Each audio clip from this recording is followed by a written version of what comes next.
We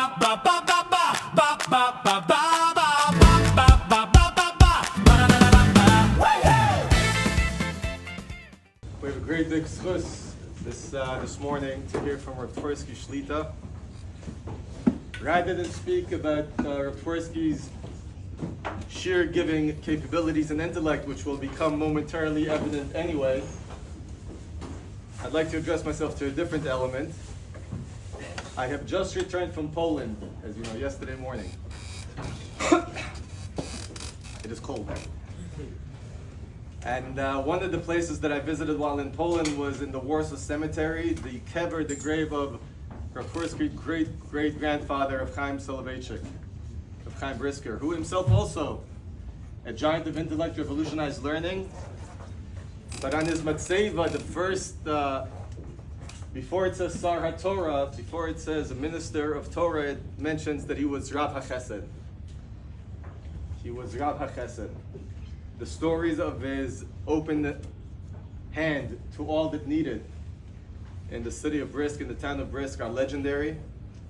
And at a different time we will speak about that. But I would just like to reflect and make everyone aware that, like I said, the intellectual prowess you will see, but standing in front of you also is a Rav HaChesed. Rav HaChesed can be understood in the sense of many chasadim, Rav Harbe Chesed. It is also Rav HaChesed in a way that communicates and teaches people how to do chesed.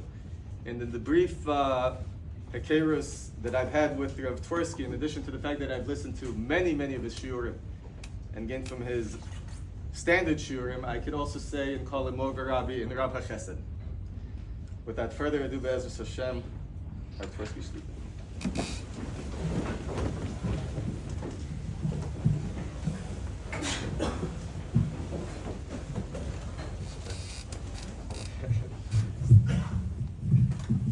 Rav Siv is going to read the questions to Rav Twersky, and Rav Twersky will respond.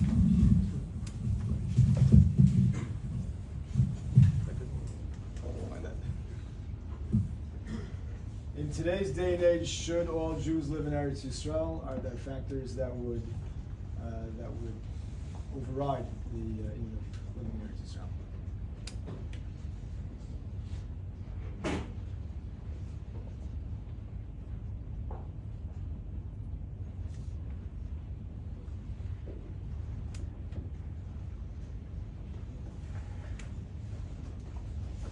There's not too much suspense as to what I'm going to say. Either I'm a hypocrite or there's going to be some exceptions, right? So not too much suspense here, I will say. I think the default setting is that a person's plans should be to live in Eretz Yisrael, whether in terms of the tzibur here, whether that means after getting married, those crucial details need to be, in terms of that default setting, figured out on an individual basis. But that it's the default setting. There certainly can be overriding considerations that warrant a person being in Chutz La'aretz. To give one easy example, I don't mean that this is the only example, but to give one easy example, if a person is involved in Rabbanos or Chinuch in Chutz La'aretz, even though obviously Tzarkei Amcha Merubim not only in Chutz La'aretz but in Eretz Yisrael as well, that is certainly the case, but it may be that this person feels that what he's able to contribute, the impact that he's having, is not one that he'd be able to duplicate in Eretz Yisrael. So then I think that there is strong support for that person staying in Chutz La'aretz. So there can be, and there are, in some cases, overriding considerations. But the default setting is Eretz Yisrael. Okay. Do wars today have the status of Milchemes Mitzvah, And are people obligated to go in to join the army? Doesn't matter if it's during an active war or not during an active war. Doesn't matter if it's people live in Eretz Yisrael or not live in Eretz Yisrael. There are, I think, two factors that have to be considered in answering that question. One factor is that doesn't require a intimate knowledge of the landscape, military, political, etc. in Eretz Yisrael. The other one does. So the first one I'll try to answer unequivocally. The second one I can talk about the values, but I don't know how they play out and translate, because I don't have a first-hand knowledge of the Metzias. I have fragmentary second and third-hand knowledge. In terms of the theoretical question as to whether or not is there a categorical Torah dispensation for Lomdei Torah serving in the army, so I think the answer to that is pretty clearly no, that there is no such thing. The Rambam that you'll hear quoted in Hedel Shmita V'Yovel is not talking about that. Ki huzeh, now's not the time for a shiur, it's a Q&A, but that's sort of the punchline of a longer shiur. So in terms of the question on that level, does being involved in Talmud Torah generate a Torah, an exemption? So I think the answer to that is clearly no. The other issue that's much discussed, and to speak to this conclusively, again, one needs to be versed in the Metzias to a degree which I'm not. The second factor, as you all know, which is discussed, is the question of the environment in the army. I think we're all aware of the reports, the incidents, women in barracks, etc. So while it can be unequivocally stated that the chiyuv to shoulder one's share of the responsibility isn't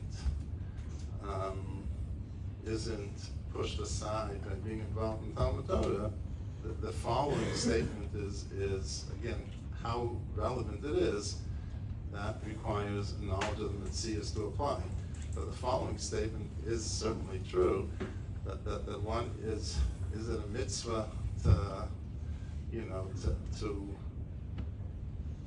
interrupt, to combine with one's Talmud Torah serving in the army? The answer is yes. Is it a mitzvah to go somewhere where one's spiritual and religious commitment will be will chas v'shalom erode? The answer is no.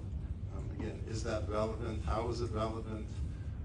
To what degree? That requires a knowledge of the Metzias that I don't have and can't say. We say having a Yeshiva Shofteinu Kboroshona, this includes capital punishment for things like Chilul Shabbos. How should one relate to this? As many might feel that they don't want Mechal Shabbos to be executed. So how do we relate to the concept of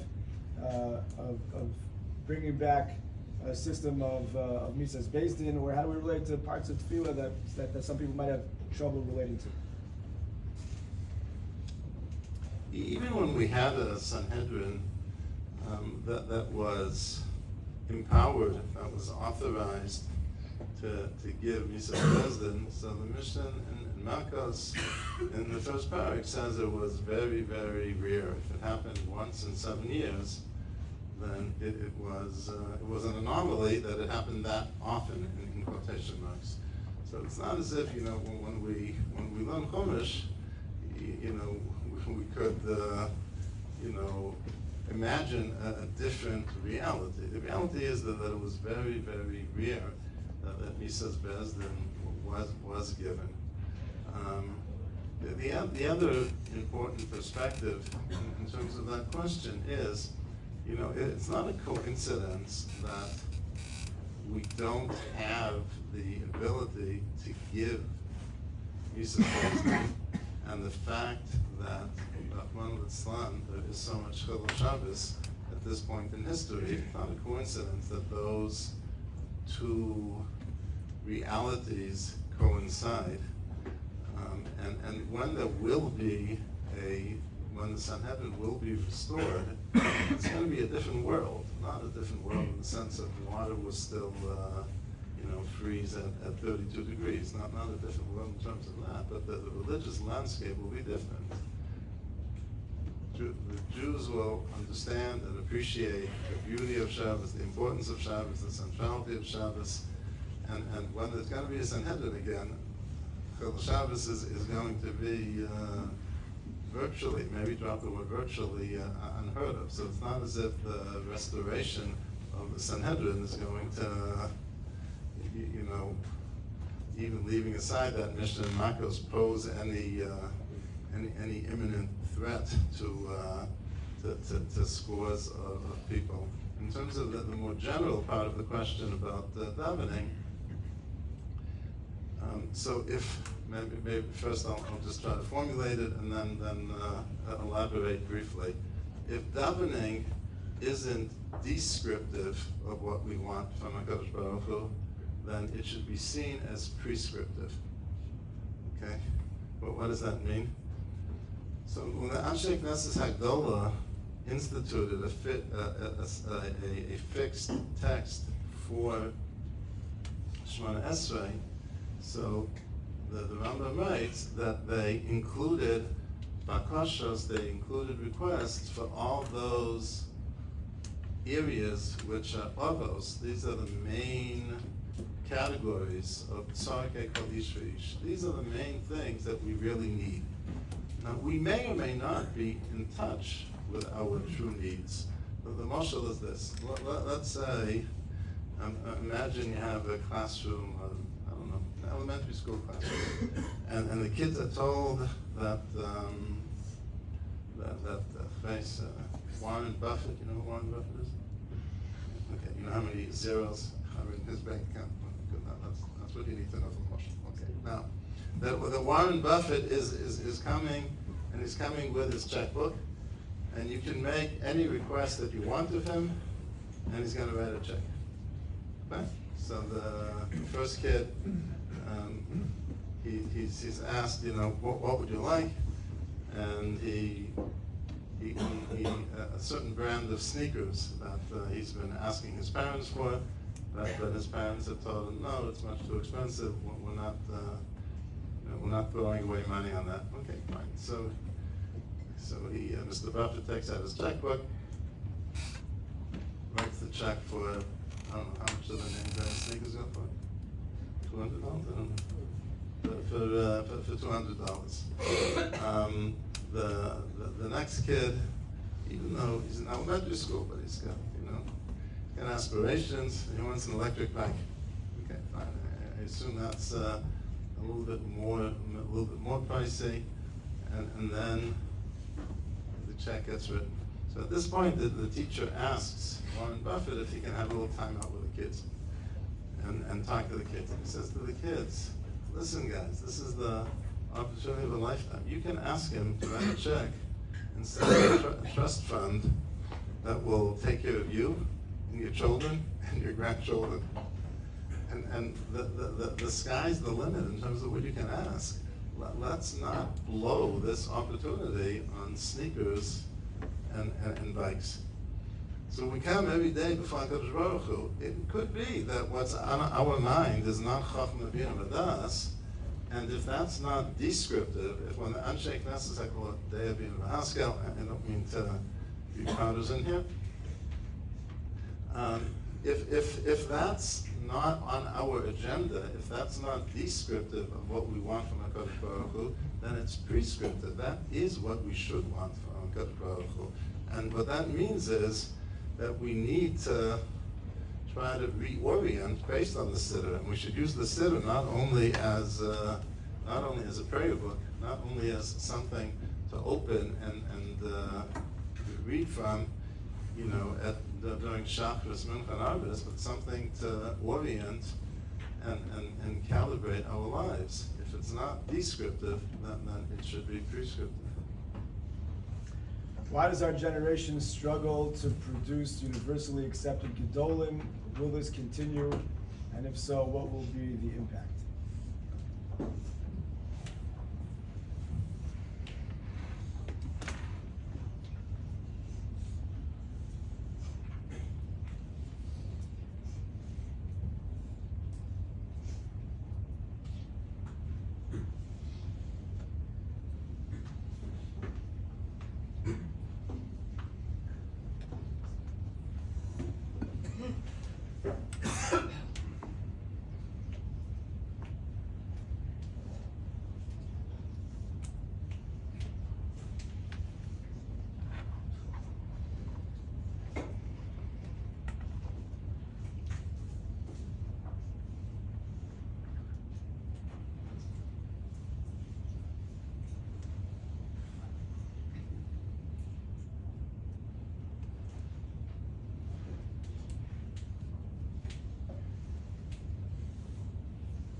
There is an issue nowadays,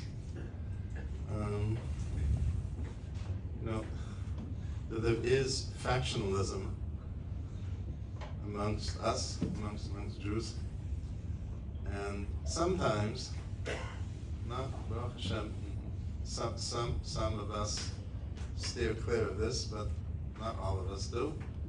Sometimes there's a certain ideological litmus test that the perhaps otherwise qualified gadol has to pass in order to be recognized and acknowledged for his true stature. If his positions on certain issues is not what some people, entitled to their opinion, think that it should be. So sometimes those individuals are not recognized for who they are and for what their true stature is. The remedy is obvious, but it's up to us to do it. It's not a healthy state of affairs. It was never the case that Torah was considered monolithic in the sense that you couldn't have gedolim who had differing opinions on major issues. The same way it was true of Beis Shammai and Beis Hillel two millennia ago. It was true in modern times as well. There was no notion of one Gedol Hador. There was a notion in the plural, not in the singular, but in the plural of Gedolei Hador, and loved after that they agreed on everything. And again, Lamaisa, you follow one. If you try to follow everyone, you just turn around like a dreidel. So you do end up following one, but that doesn't mean that the respect and recognition is not conferred upon others as well. So hopefully, what are the gedarim of tinok sheneshba? For example, if someone grew up in a conservative home and he knows about Orthodox practice, but he wasn't raised with it, does his knowledge of it remove him from tinok sheneshba status, even if he was not raised with Orthodox? So I believe there's a classic tshuva from the Oibach. The Oibach was one generation after the Chassam Sofer. I'll continue before someone catches me on that. So he was approximately then, and he was a Rav in Germany. And I believe that he wrote that he was talking about the application of the din that a muma l'chal Shabbos b'fahesya, if it's b'mezid, is dina ka'acham. So he wouldn't be allowed to shech if he's in l'chal Shabbos b'fahesya. If he touched wine, he wouldn't be allowed to drink the wine, and other even more serious consequences. And he said that shogeg or mezid, in this context, again, I'll put it in our terms, but I think it's faithfully reflecting the gist of what he says is the following. The fact that someone knows that Orthodox Jews don't drive on Shabbos, the fact that someone may even know that it says in our code of law, that it says in the Shulchan Aruch not to do that, doesn't make him a mezid. If he grew up knowing that what it says in Shulchan Aruch is authoritative, and he knows that al pi Shulchan Aruch he can't drive on Shabbos, and he drives on Shabbos, then he's mezid. But if he grew up as described, where unfortunately, he wasn't blessed, he wasn't privileged to have the right chinuch and to have the right perspective. So the fact that he knows that Orthodox Jews don't do this, that doesn't make him mezid, because he wasn't brought up with the belief, with the understanding that that's authoritative. Obviously it is authoritative, but he is shogeg in respect to that. And you can sort of transpose that to the question of tinok sheneshba. I think that's why that tshuva, the is widely accepted. Is long-term goal an ideal for the masses or only for some individuals?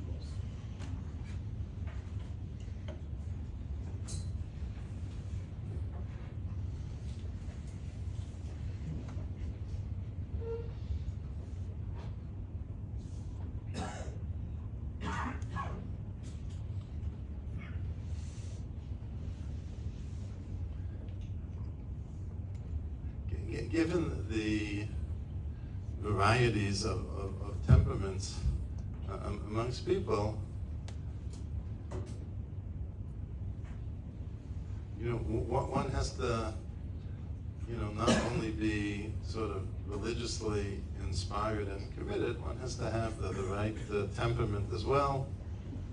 And there isn't one mold which fits everyone.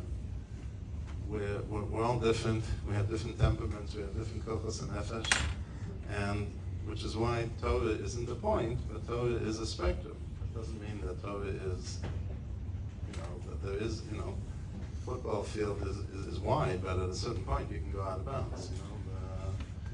You can step on the line in the basketball court also. It's not a point, but there are lanes. And within Torah, that there are different combinations of Torah and Tzorkei Tzibur and Chesed and Hishtadlus for Parnasa. And the person has to identify, given his kochos hanefesh, what the right path for him is. So there's no such thing as one uniform path, which is one mold, which everyone is supposed to be, pushed into.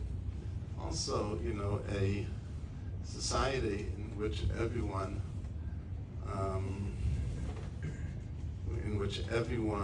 is learning in Kollel is not really financially sustainable, and we're supposed to live in a way.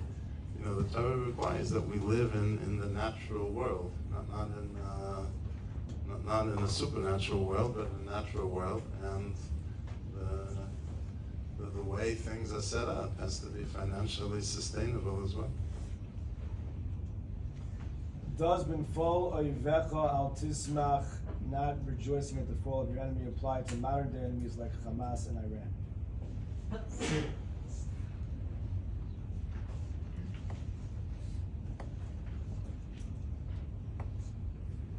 B'nfol oivecha al tishmach, on the other hand, avod rishon rina. So I'm not sure. So what's the kosev shlishi between those two? So maybe the difference is, I don't know. I have to check and find out if this is correct. Maybe the difference between those two is that, the first pasuk, bנפול אויבך, it personalizes. That I'm celebrating because of my personal enmity, the personal enmity that existed between this individual and myself. בנפול אויבך, yours. Ba'avod Rishon Rina means, no, it's not because, this guy, he got me fired from my job and then he did 50 other terrible things to me, and now he got his, he got his retribution, so I'm celebrating. No, that's what follow Yifra al Tismach. If it's not something which is personalized, it's not ad hominem in that sense, then there's a ba'avod Rishon Rina. Even there, it needs to be tempered by the following.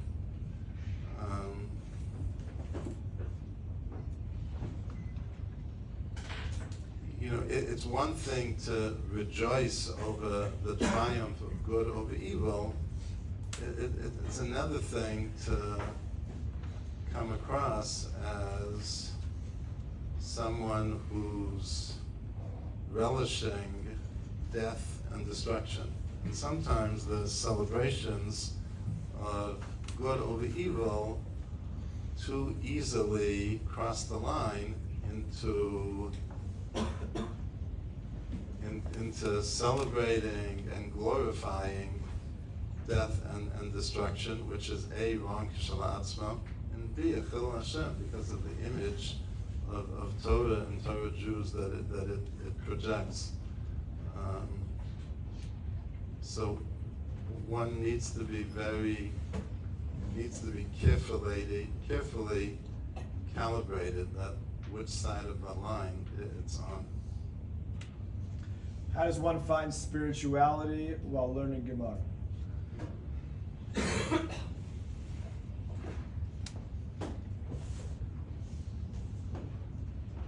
Now, it could be that you don't initially. It wouldn't be surprising if you do. That's great. But if you don't initially, it wouldn't be surprising. I don't know, Mashal Amadovadoma, if you, I don't know, anyone here play tennis? Yeah. Okay. At least one person plays in the nets. How many people play in Dome in the prison? Okay, one plays and nets. So, I don't know, it could be, I don't know, maybe some people are born tennis stars, but I would imagine that at least some people, a certain percentage, maybe the first few times that they try to hit a serve, so they throw the ball up and maybe they just miss it. And even after maybe a couple of months of tennis lessons, maybe they're not missing the ball anymore, but they're not getting it over the net either. And then the next stage is they're getting it over the net, but it's such an easy lob that the opponent, smashes it back, and they're not able to return and engage in a volley. And it's only after a long, extended period of tennis lessons and practicing between lessons that you achieve a level of proficiency that you enjoy it. So to unlock the treasures of Gemara study it doesn't, the level of proficiency that's needed isn't one that can be attained, it's not going to be attained within the first week, not the first month, and not necessarily within the first year. When the Gemara Chulin talks about a person judging whether or not he's cut out for a certain type of learning, the Gemara says, if lo ro'ah siman bracha chamesh shanim, even though every correct effort was made, and after 5 years he doesn't see a siman bracha, okay, so then the Gemara says that conclusions should be drawn. I think sometimes we're, we live in a world of instant gratification.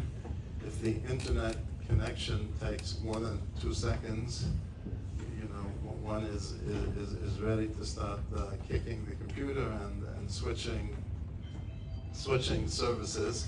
So we want instant gratification, and we want it in learning also. But for something, if something is real and profound and deep, it can't happen so quickly, and it doesn't happen so quickly. You know, might there be glimmers along the way? Absolutely. You know, might a person sort of have this experience, this metaphysical connection that even though intellectually he hasn't really hit pay dirt yet, but he's still feeling something? Absolutely. But he may or may not feel those. The fact that intellectually it's not there, that he's not tasting the sweetness, the beauty, the depth, and the profundity, that just speaks to the genuineness and the authenticity of that sweetness, depth, and profundity, that it's not so easily accessed that a person just sits down. If a person could sit down, open a Gemara, and have the experience of learning Reb Chaim on his first day in the Beis Medrash, so then it couldn't be. It's a self-contradiction.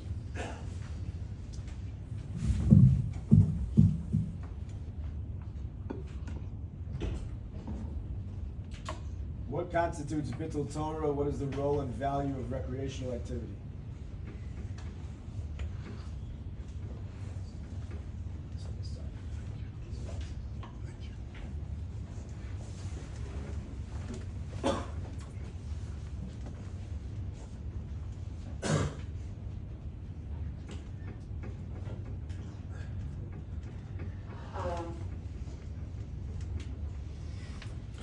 In order to grow, a person needs to push himself.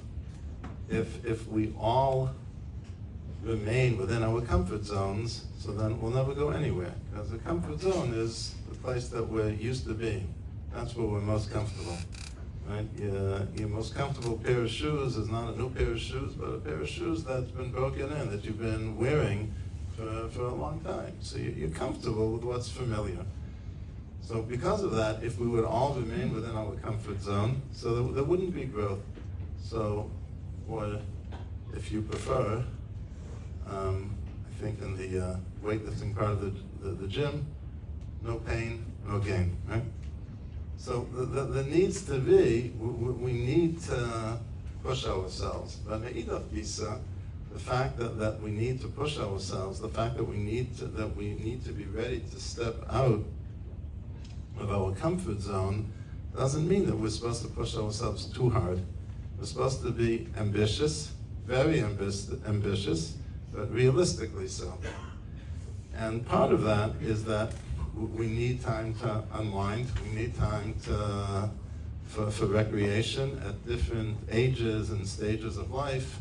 You know, how much is needed changes, that shifts. And whatever a person needs in terms of recreation, asher hu sham, in terms of where he's holding, again, it's a davar hamosel alev. A person can be too easy on himself, he can be too harsh on himself. And a person just based on the self-knowledge, maybe at times he'll consult with a Rebbe, but it's primarily self-knowledge. A person has to figure out what the right balance and mix for him. Whatever recreation is needed should be. A person should engage in that. So there's no absolute value of the number of hours a day that a person should be engaging in recreation versus learning. It varies according to the individual, and even within an individual's lifetime, it's gonna be a changing figure. What is the role of archaeological evidence in halachic decision-making? So, for example, some contemporary discussions involve whether a city is considered a walled city for Purim, the identification of tchelas, identifying different areas in Har HaBayis. So what role does archaeological evidence play?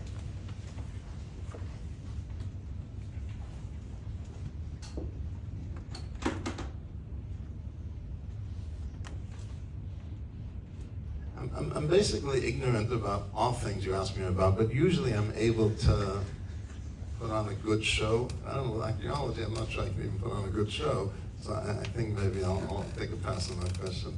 I'm not familiar enough with the the metzias of what's happening to address it. What is the nature of Simchas Purim? How does one engage in Simchas Purim without losing the point or going too far? And specifically, what's the role of drinking in Simchas Purim?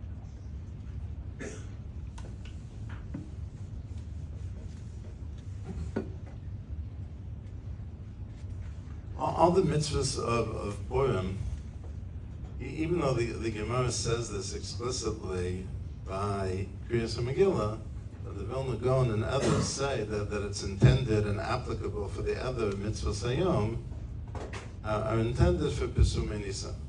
It's all a way of, by celebrating the miracle of Purim, the miraculous salvation of Purim, by celebrating it, we publicize it. When there's a celebration, it calls attention to that which is being celebrated. There's a celebration on July 4th, so it calls attention to American independence. So by celebrating on Purim, so that's a way of Pesumei Nisan. And that's what animates Simchas Purim. The drinking for young people is not a good idea. Young people, I don't mean this condescending, it's not condescending, it's just a function of, when you're young, you have less life experience. That's not a put down, that's just sort of a chronological reality. Drinking is very deceptive. You can drink 3 glasses of scotch. Have to figure out which ones are kosher, but you're not drinking it anyway. But even theoretical, in the hypothetical mashal, you can drink 3 glasses of bourbon and not feel a thing because it hasn't entered your bloodstream, your stomach hasn't had a chance to react to it because you've drunk it so you've consumed it so quickly. But then when it enters the system, it can have a devastating effect. For a person to drink, a person has to know what his capacity is. He has to know how he can drink safely without it being dangerous. And young people generally just do not know that. And because of that they should not be doing it. There's another reason why many of us need to avoid more than just a cup or 2 of wine, which is that the result of drinking, as we've all seen, if you've ever seen anyone intoxicated, is that people lose their inhibitions. Now, is that a good thing or a bad thing? Well, that depends on what inside of us is being inhibited. Some things inside of us that are being inhibited, it's very good that they're being inhibited. And I'm sure we all, if we haven't observed it, we all know of cases where people, when they're intoxicated, they say or do things which are very regrettable. And again, one can apologize for what's said, but it was still said, it was still heard, and it's not so simple and not always possible to undo the damage. So to lose one's inhibitions, one has to have a high degree of confidence as to what's inside of him. Nichnas yayin yotza sod, what is it that's going to emerge? That also sets the bar rather high to release inhibitions. As you all know, the Rambam's definition of the mitzvah of drinking in Purim is that should induce sleep. So you have a cup of wine, maybe 2. First you eat something to coat your stomach, and you put your head down, and kedai hu Rambam l'smoch. Is it correct to call Palestinians Amalek, and what is the Torah's approach to killing non-combatants in war?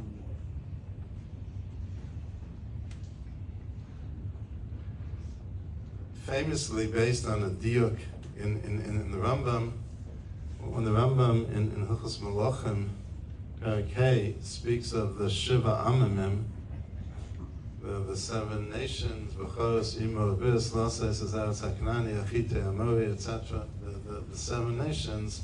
So the Rambam says that since Sancheiriv came and displaced all the people, so K'for Ovet Zichram, we can no longer identify who's descendant from those 7 nations. But then when he presents the mitzvah of La'aved Zecha Amalek, so the Rambam doesn't say K'for Ovet Zichram. But the same confusion of peoples happened. Amalek, the individual Amalek, was a grandson of Esau, right? He's the son of Eliphaz, of Esau, Eliphaz, and Amalek is the Yichus.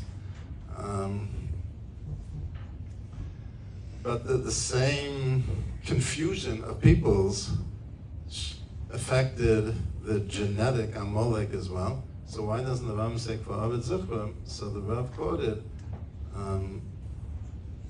his father, Chaim, as saying that any people who adopts as its credo, l'chuv v'nachidei migoy, let us go and try to exterminate the Jewish people, has a din of Amalek.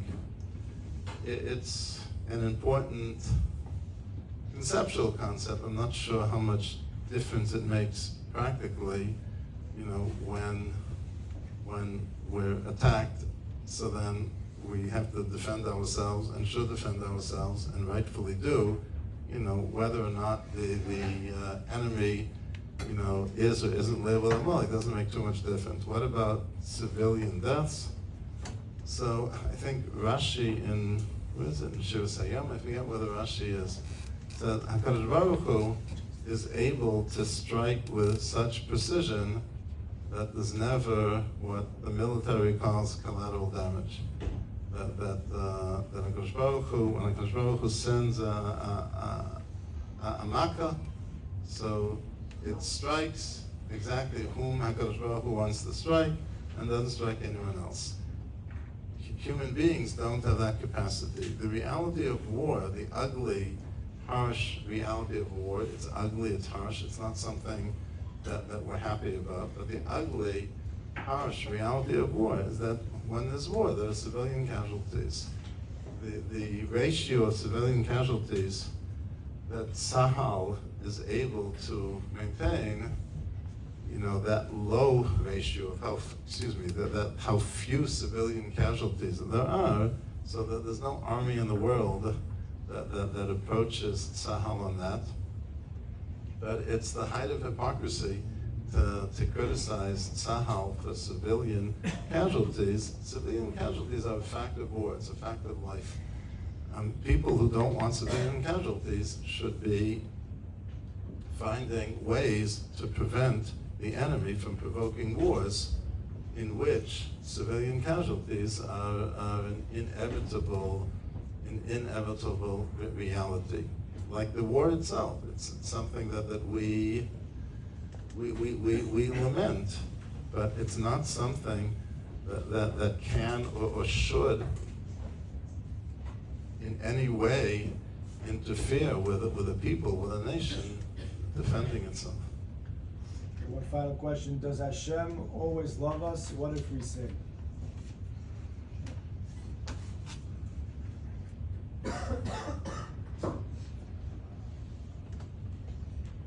So there are two halves to the response, and they need to be taken together. Either one alone gives a distorted picture. So on the one hand, Rashi writes in Parshas Balak on the pasuk of Lohibin Oven B'Yakov V'Lo Omo V'Yisrael Hashem Elokav Imo Usruas Melech Bo. So Rashi says trua is not lashon two, but trua is lashon reus, friendship. And that even when HaKadosh Baruch Hu would have reason not to be our friend, not to love us, because of the presence of Ovan or Omol, because of the presence of sin, so nevertheless HaKadosh Baruch Hu's reus remains. But it's important to understand, here comes the second half, of how that reus expresses itself, how it translates. That love means let's say, if parents have a child who has strayed, so the parents continue to love the child, and part of the love for the child is that they never give up hope. They never stop hoping and waiting that the child will come back. They don't despair. That's part of the love. If you know any parent, who is in that situation, so again, to an outsider, it seems like their hopes are totally